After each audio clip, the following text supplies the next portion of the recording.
ایسے لوگوں کو کڑی سزا دی جانی چاہیے جو اس قسم کے کاموں میں ملوث ہیں۔ اب ایک میں آپ کو بڑی عجیب سی خبر دے رہا ہوں جو ممکن نہیں ہے، لیکن اگر یہ ہو جائے اور عدالتی احکامات پر جو ہے عمل درآمد بھی ہو اور اس کا حکم بھی جاری ہو جائے تو یقین جانے پاکستان کے لوگوں کی قسمت تبدیل ہو جائے۔ ایک یہ میں آپ کو بتاؤں کہ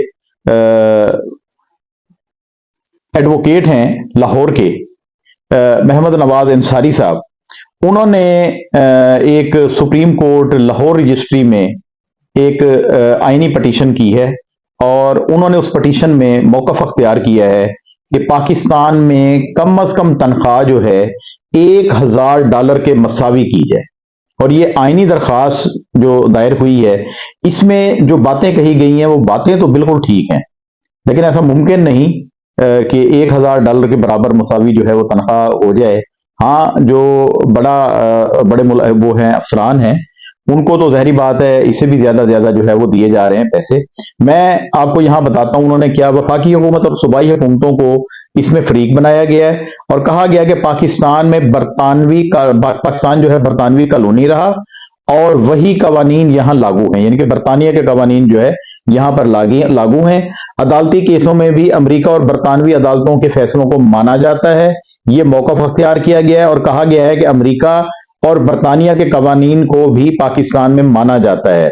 تو یہ موقف ہے، اور اس کے بعد کہا گیا کہ پاکستان میں بھی برطانوی اور امریکی لیبر قوانین ہونے چاہیے، جس طرح قوانین ان کے چل رہے ہیں، برٹش قوانین چل رہے ہیں۔ اب تک ہمارا جو PPC ہے اس کی زیادہ تر اکثریت جو ہے وہ انگریزی وہی جو چل رہا تھا، انگریز کا قانون وہی چل رہا ہے۔ تو انہوں نے کہا کہ یہاں پر برطانوی اور امریکی لیبر قوانین بھی جو ہے وہ بنائے جانے چاہیے، اور امریکہ برطانیہ میں کم از کم تنخواہ $1000 ہے، تو عدالت جو ہے پاکستان میں تنخواہ جو ہے کم سے کم $1000 کے برابر کرے۔ یہ ممکن تو نہیں ہے کہ یہ درخواست مینٹین ہو اور اس پر فیصلہ بھی آئے، اگر آ بھی گیا تو اس کا حشر اسی طرح ہونا ہے جس طرح الیکشن کمیشن کے جو حکم دیا گیا تھا سپریم کورٹ کی طرف سے پاکستان تحریک انصاف کو اسپیشل سیٹیں دینے کا، اور وہ اب تک جو ہے ادھر ادھر رول کھل رہا ہے فیصلہ، ابھی تک اس پر کوئی عمل درآمد نہیں ہوا۔ تو یہ تھی بڑی اہم، تو یہ ہم نے آپ کو کی۔ اب جو خبر میں آپ کو جناب دینے جا رہا ہوں وہ یقین جانے مجھ سمیت آپ سب کے چھکے چھڑا دے گی۔ جب یہ خبر میں پڑھ رہا تھا، اس کو بنا رہا تھا سٹوری کو، تو مجھے خود کئی بار جو ہے وہ کہہ آتی رہ گئی، لیکن یہ میں آپ تک بھی پہنچاؤں گا۔ اور یہ خبر ایسے نہیں ہے، اڑتی ہوئی خبر نہیں ہے، سوشل میڈیا کی خبر نہیں ہے، بلکہ یہ خبر حکومتی ایک انتہائی ذمہ دار ایک جگہ پر جو ہے وہ بات ہوئی ہے، وہ یہ ہوئی ہے کہ ملک کے مختلف علاقوں میں کتوں، گدھوں اور مینڈک کا گوشت فروخت کیا جا رہا ہے۔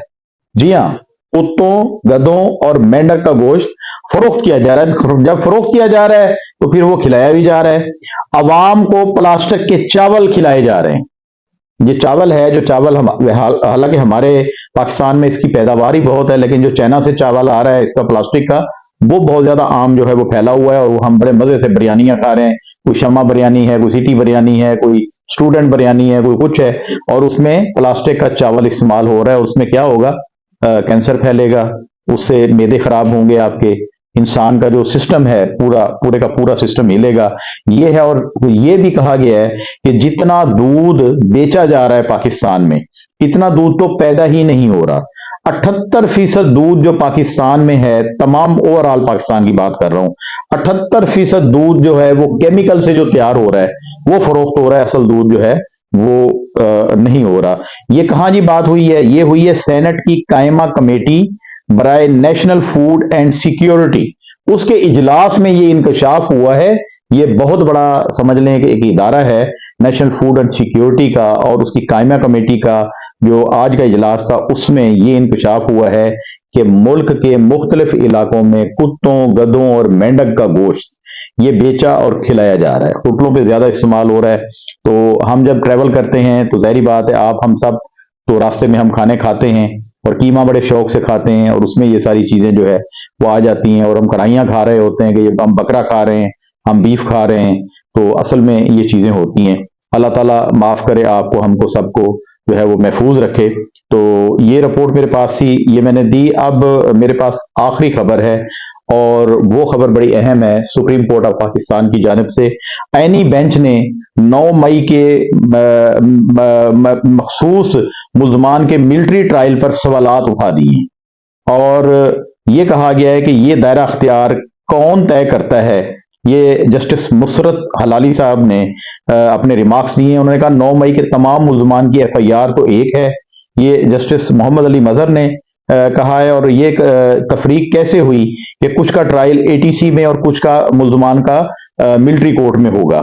جن ملزمان کو ملٹری کورٹ بھیجا گیا، ان کا اے ٹی سی کا آرڈر کہاں ہے، دکھائیں۔ یہ جسٹس نعیم افغان صاحب نے ریمارکس دیے ہیں۔ اور اس کے بعد انہوں نے کہا جی ملٹری کسٹڈی لینے کا پروسیس کون شروع کرتا ہے، یہ بھی سوال کیا گیا جسٹس جمال بندوخیل صاحب کی طرف سے۔ اور یہ کہا گیا ہے کہ کوئی مثال دیں جہاں آئین معطل کیے بغیر سویلین کا ملٹری ٹرائل ہوا ہو۔ یہ جسٹس مسرت حلالی نے جو ہے ریمارکس دیے ہیں۔ اور یہ بھی کہا ایک جسٹس نے کہ ایک آرمی چیف کا طیارہ ہائی جیک کیا گیا، سازش کا کیس بنا، وہ کیس عام عدالت میں چلا، ان تمام مقدمات کی ایک ایک ایف آئی آر ہمیں بھی دیں، یہ جسٹس محمد علی مظہر نے کہا ہے۔